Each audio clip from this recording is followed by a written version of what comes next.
फरीद नाम का मुसलमान धर्म में उत्पन्न एक पुण्यकर्मी प्राणी था।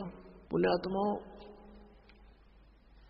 हम आज से नहीं जन्म मर रहे, असंख्य जन्म हो गए और इस चतुर्युगी में हम सतयुग से लेकर आज तक जन्मते मरते रहे। और इस कलयुग से पहले हम अलग ना कोई मुसलमान था, ना हिंदू था, ना सिख था, ना ईसाई था। सब वैदिक धर्म को मानने वाले होते थे, वेदों अनुसार ओम नाम का जाप करते थे और कोई साधना वो सर्व यज्ञ हवन आदि करते थे, 500 यज्ञ किया करते थे। अब हमारे आपस में संस्कार एक दूसरे के मिक्स हैं। आज कोई हिंदू धर्म में जन्मा है तो कल मुसलमान धर्म में जन्म ले सकता है। आज कोई मुसलमान धर्म में कट्टर हुआ बैठा है, कल मृत्यु होगी, उसके बाद वो हिंदू धर्म के अंदर जन्म ले सकता है। ईसाई के भी ले सकता है, ईसाई की मृत्यु के बाद ईसाई भी यहाँ आ सकते हैं हिंदू धर्म में, और सिख धर्म में भी जा सकते हैं। तो कहने का भाव यह है कि हमने अपनी बुद्धि को बहुत ऊपर उठाना पड़ेगा, तब हम इस काल के जाल से निकल पाएंगे।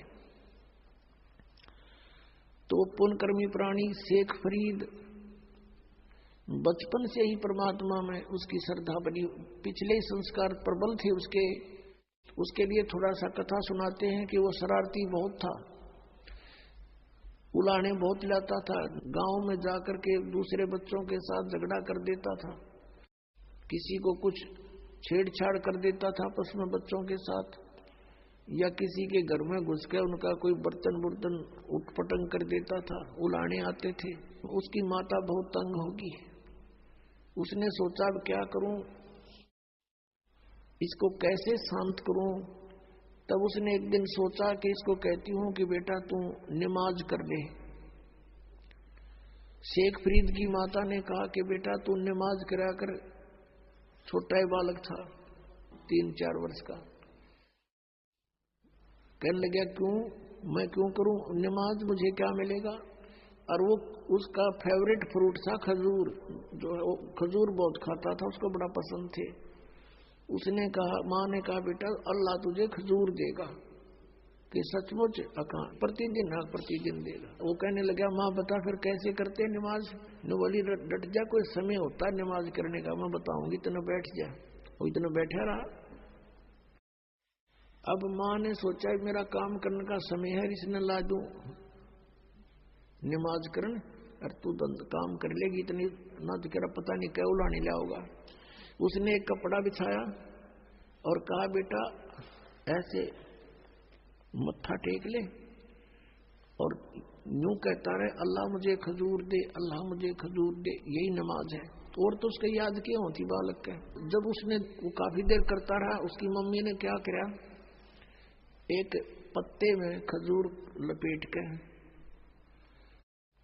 थोड़ा सा खजूर 2 पत्तों में उस कपड़ा बिछा रखा था, उसके नीचे रखे।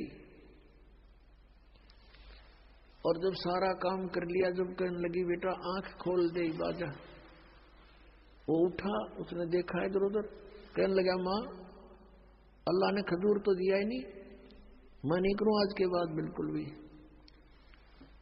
उसकी माँ ने कहा बेटा अल्लाह ऐसे सरेआम थोड़ा ही देता है, वो तो गुप्त देता है बेटा, देख कहीं रख गए होंगे आसन के नीचे।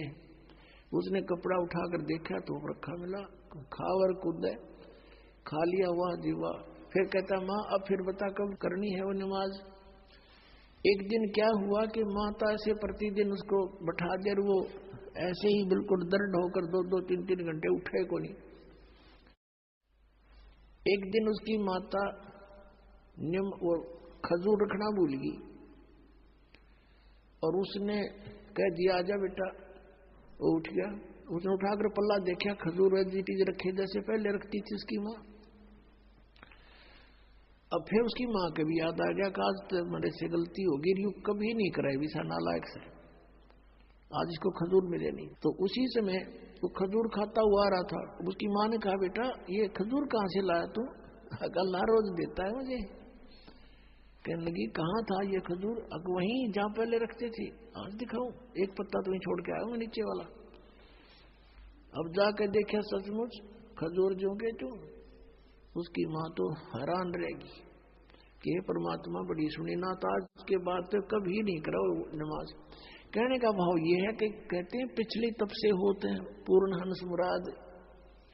पिछला संस्कारी हंस था, परमात्मा ने आस्था बढ़ानी थी, उसकी माँ का भी फिर लगन बन गई, वह बस नकली सा काम करा करती। उस दिन के बाद उसकी माँ का भी दृढ़ विश्वास हो गया भगवान है, अल्लाह है कहीं पर। तो जब वो बड़ा हुआ तो उसने घर त्याग दिया, क्योंकि रुक नहीं सकता वो प्राणी जिसको चाह भगवान की है। अब जो परंपरागत उनकी क्रियाएं थी, मांस खाना, वो उनको पसंद नहीं था उस प्यारी आत्मा को। उसने छोड़ दिया कि ये तो कुछ दची नहीं बात, हिंसा करके भगवान मिला करते हैं कभी। अब वो शेख फरीद पुण्यात्मा परमात्मा की तलाश में कहां जाते हैं? संत के पास, के संतों के पास परमात्मा के पाने की विधि होती है। एक फक्कड़ फकीर था, सिद्ध पुरुष था, साधना करता था, सिद्धि में प्रसिद्ध हो रहा था। उसके पास पहुंच गए, उनसे बातें की, उसने अपना जो साधन जाने था वो बता दिया। बेटा कठिन से कठिन तप कर, जितना कष्ट दोगे शरीर को उतना ही भगवान निकटाएगा। अब शेख फरीद तो गए ही भगवान पाने के लिए थे, दिन रात अपने खूब कष्ट करें, जो भी गुरुजी आदेश दें वही पालन करें। अब शेख फरीद गए हुए थे किस लिए? परमात्मा के लिए, और गुरुजी के आदेश का 100% पालन करते थे। उस आश्रम में उनके पास और भी 5-7 शिष्य रहते थे। और शेख फरीद के जाने के बाद उनके गुरुदेव की उस बच्चे में वो ज्यादा प्रिय लगने लगा, क्योंकि वो हर कार्य को उनकी इच्छा अनुसार करता था। ऐसे बैठा रहता था या खड़ा रहता था जब तक आज्ञा नहीं होती थी। उनके गुरुजी अधिकतर उसी से सेवा लेते थे। तो अन्य शिष्य ईर्षा करने लगे कि शेख फरीद तो गुरुजी के हृदय में बस गया और आश्रम इसको देंगे लास्ट में मृत्यु के बाद, और तुम रह गए अब घर छोड़ दिया परमात्मा पाने के लिए। और वहां जाकर फिर ये राग द्वेष और मान बढ़ाई की भूख ज्यों की त्यों, फिर किस लिए डले ढो रहे हो वहां पर? अगर तुमने आश्रम की जरूरत है, भगवान की नहीं रही, मान बढ़ाई की भूख है, तो भक्त नहीं। ये शेख फरीद में नहीं थी। अब अन्य जो शिष्य थे उन्होंने सोचा इसको गुरुजी की नजरों से गिराते हैं। वो जो सिद्ध पुरुष था, मुसलमान धर्म में फक्कड़ फकीर था, तपस्वी था, वो क्या करा करता? हुक्का पिया करता खाना खाते समय, और शाम के समय विशेषकर हुक्का पीकर तुरंत सो जाता था, सुबह बखत से उठ जाता था। तो आश्रम में प्रत्येक भक्त की एक दिन की सेवा बांट रखी थी कि इस दिन वो सारी सेवा करेगा, इस दिन वो करेगा, इस दिन वो करेगा। जिस दिन शेख फरीद की सेवा का टर्न आया, उस दिन अन्य सेवकों ने सोचा कि आज इसको गुरुदेव की नजरों से गिराते हैं।